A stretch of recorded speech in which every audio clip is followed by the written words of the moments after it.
Lähes joka 10. suomalainen on yksinäinen. Monet heistä saattavat jopa istua vieressäsi.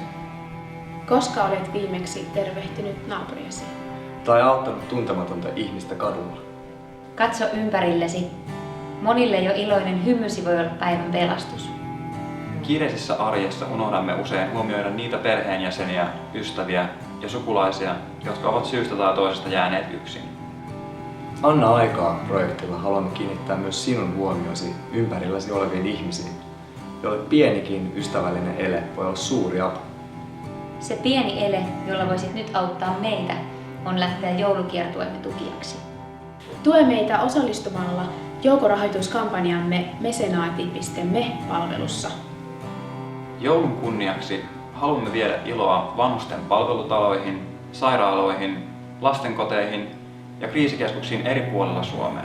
Anna joululahjaksi aikaansa sekä pieni ele, jolla on suuri vaikutus.